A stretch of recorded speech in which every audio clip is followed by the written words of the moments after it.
Hey, good afternoon. Haven't posted a video in a while to the blog, but I thought I'd do one now after an experience I just had. Um, and not an uncommon experience, one that's happened quite frequently. Um, when buyers come in to meet with me, we spend about an hour discussing and trying to prepare them for what the process will be like of buying a business. And one of the things we spend a great deal of time on is the due diligence phase, what that entails, some of the things they may ask for, and also trying to prepare them for the reality of what they can expect to receive and the speed at which they can receive things.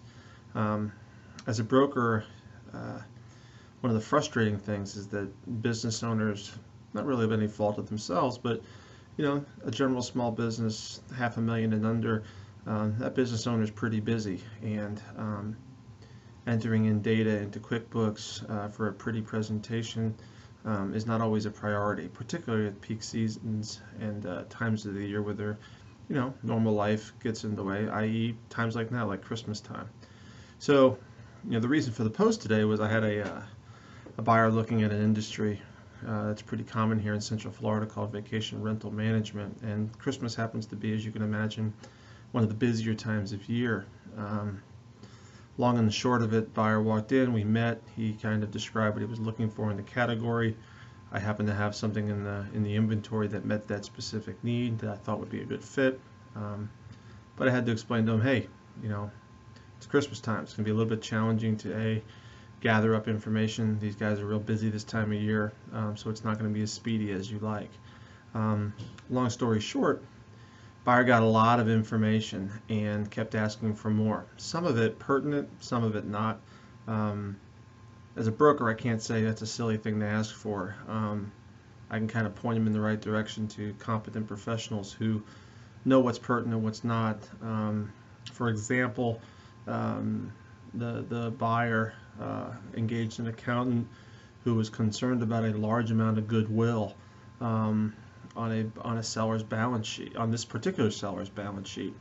And why that was kind of a funny question was that, considering the business had been bought previously 3 years ago, there would be, given that there's very little assets in the business, a very high amount of goodwill. Don't understand, the comment of the accountant or the question.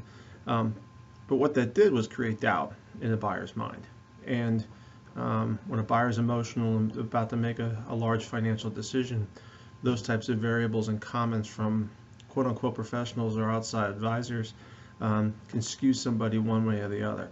So, long story short, deal fell apart. Literally had it under contract 15 minutes later with another buyer.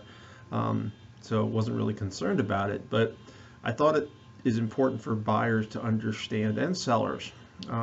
One, when you're selling, the quality of the books and records and having them readily available for their broker to present and provide is critically important. Two, you need to be able to get those things quickly to the buyer. Time kills deals, and when a buyer can't get information, it frustrates them. It allows them time to think and stew and to try and find solutions when they don't have the information to really make a good formulation of a decision. The third comment would be that as a buyer, you need to secure advisors who are competent at what they do.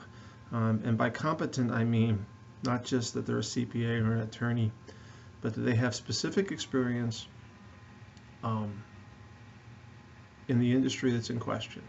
You don't necessarily want to have a CPA who's never looked at the operating systems of a property management company in vacation rental, if their background and experience is in distribution or logistics, because they may not know the right questions to ask, and financials don't always tell the story. So with that, sign off. As always, any questions, comments, or concerns, you can reach me at 321-287-0349, or go to my website, www.businesses4saleorlando.com. Merry Christmas.